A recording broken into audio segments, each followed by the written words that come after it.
We are using the book Jalapeno Bagels to inspire us to get in the kitchen today and make bagels. So, this story, Jalapeno Bagels, is by Natasha Wing, and it has been around for a while. I think the publication date was 1994 or 1996. And it's the story of a little boy who is having an international food day at school, and he needs to decide what he's going to bring. And so he melds his parents' work at a bakery. It's not clear whether they own the bakery or they just work at the bakery in the story, but he combines both of their heritages and culture and decides that he is going to make jalapeno bagels as the treat that he is going to bring to school to share. So this this book actually has two recipes in it. One is for jalapeno bagels, and the other is for a dish that is very similar to a chocolate chip kind of cookie bar that you would make in a 9x13 pan.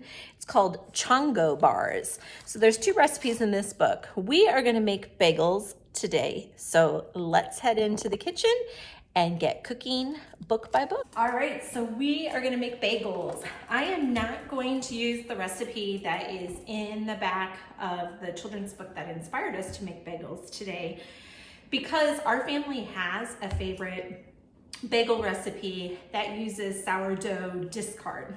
So I'll link the recipe down below that I'm going to use today. This is just a favorite of ours, so we're gonna roll with it today instead of trying a new recipe today.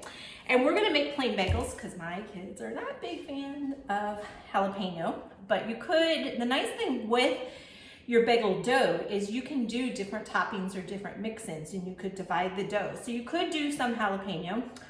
Sometimes I do some everything bagel seasoning on some of them too, but my kids much prefer just to have the plain bagel.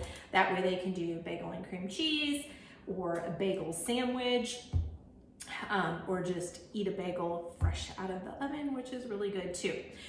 So the first thing, I'm going to use a scale to measure all of our ingredients because that's what this recipe has. And so that's what we're going to go with, and we're going to measure in grams. The first thing we're going to add is a sourdough starter.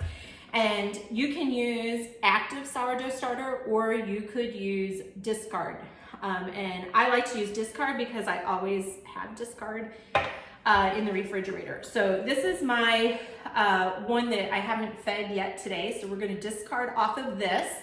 And then I'm going to feed this in a little bit after we get our dough mixed up. But this will not give me as much as we need. We need 100 grams. So that's why I'm going to use some of our discard from the refrigerator too. So I will use all that I can out of this one. And then that takes us to 79 grams. So I'm going to do the rest off of here. Perfect. This will go back into the refrigerator. And then to this, we are going to, because this is discard, it does need some rise, so we are going to add some yeast.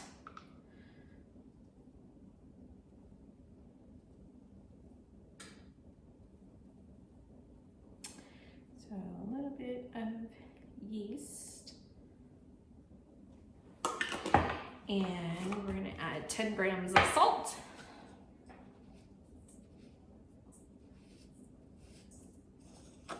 Okay. And to that we need just a little bit of sugar. Touch over, 2 grams over, we're okay.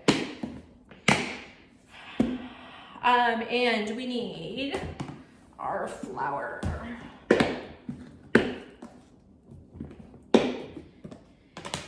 So let's see.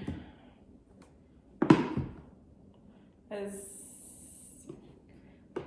had to calculate in my head how many grams I was going up to. I'm going to go up to 650 here. Just a touch more. right. And the last thing we have left to add is our 250 grams of water, and I'm going to use warm water so that we can activate that yeast. So we need 250 grams of warm water. Let's go over a touch.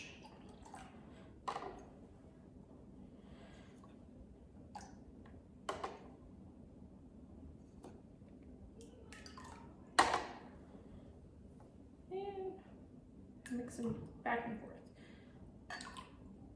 There we go. All right, and into the bowl that goes.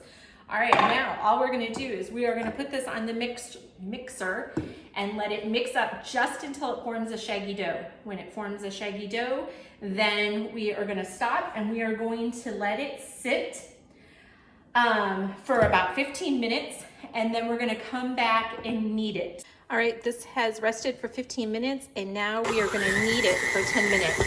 I much prefer to knead using my dough hook in my KitchenAid versus kneading by hand, especially for 10 minutes. Although if you're working with kids, kneading again is an excellent way for them to get in there and do it by hand and strengthen those finger muscles and those hand muscles, which they really need for writing. So we're gonna let this knead for 10 minutes, and then we're gonna cover it and we're gonna let it rise. I usually just stick mine right here in the microwave, especially during the winter time. It's a nice warm place for it to proof until it doubles in size. All right, our dough has doubled, and we're gonna use our kitchen scale again. We want some balls of about 78 to 80 grams. I can usually make about 11 or so with that. So I'm just gonna pull off a chunk and see where I'm at and add a little more.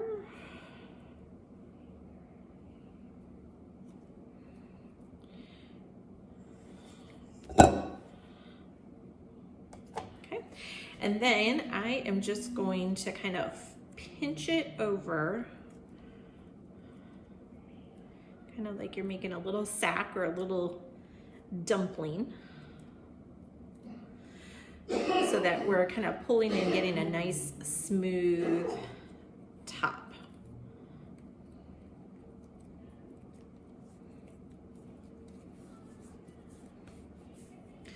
So once we have a little ball, we're going to use one finger to push into the middle and kind of form a hole, and then I'm just going to kind of stretch. And you want to make your hole nice and big, because as this rests, it's going to rise a little bit and it's going to kind of close back in on itself. So you think you're going to have this big hole, and when we're done, you'll find out that it's more of just like a little indentation when we're done. And we're going to put these on a parchment lined piece of paper. Once we get these all rolled out and formed, then we are going to cover them and let them rest for about 30 minutes, 15 to 30 minutes. And then while that is going on, we're going to get our water ready, because what we're going to do is we're going to boil these for about a minute on each side in some water mixed with honey before they go into the oven. So I'm gonna keep my ball, one finger poke through to make my hole. This is a really fun thing to have the kids help with too. Something just, it's kind of like playing with Play-Doh, playing with dough. But the good thing is you get to eat these when you're done. All right, I'm gonna get the rest of these formed. So in our pot, we have about 8 cups of water and a couple tablespoons of honey, and our bagels have gotten nice and puffy. You can see that our holes, big old holes that we have all pretty much disappeared, but that is fine. So we are gently going to lift these off and drop them into the water mixture here. And we are going to let these, put about 4 in at a time. And we are going to let these cook for about a minute on each side. Then we are going to flip them over and let them cook for about another minute on each side. So you can do it as little as the recipe says for 30 seconds up to 2 minutes. And the longer you go, then the chewier they get. And we found that we really like that kind of 1 minute mark on each side. So after I flip these and they cook on the other side, then I'm going to transfer them back to the parchment lined cookie sheet here.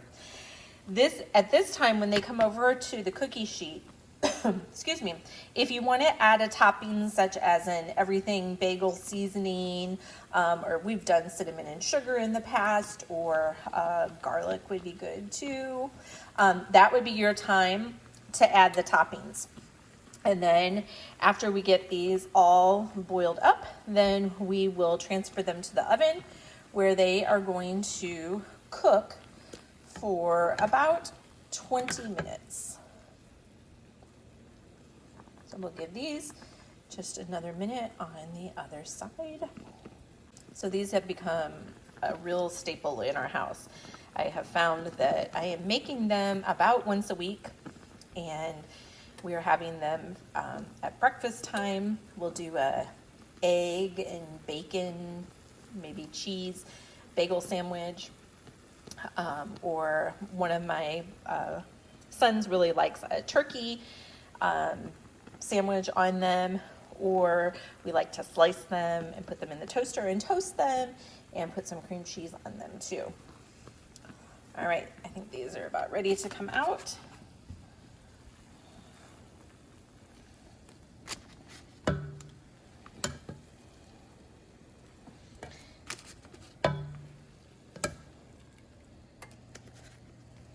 All right, we're ready for our next ones to go into the pan.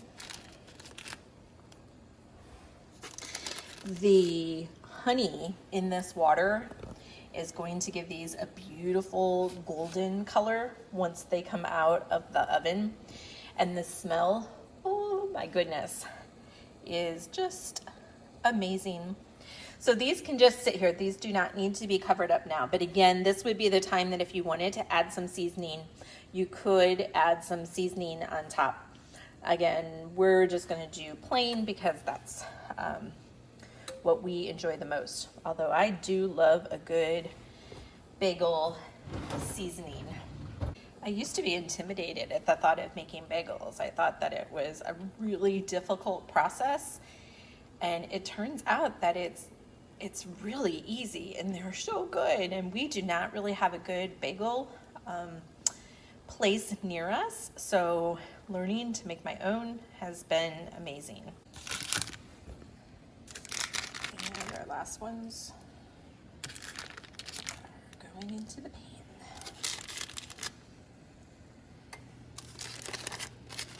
And we are ready to go into the oven.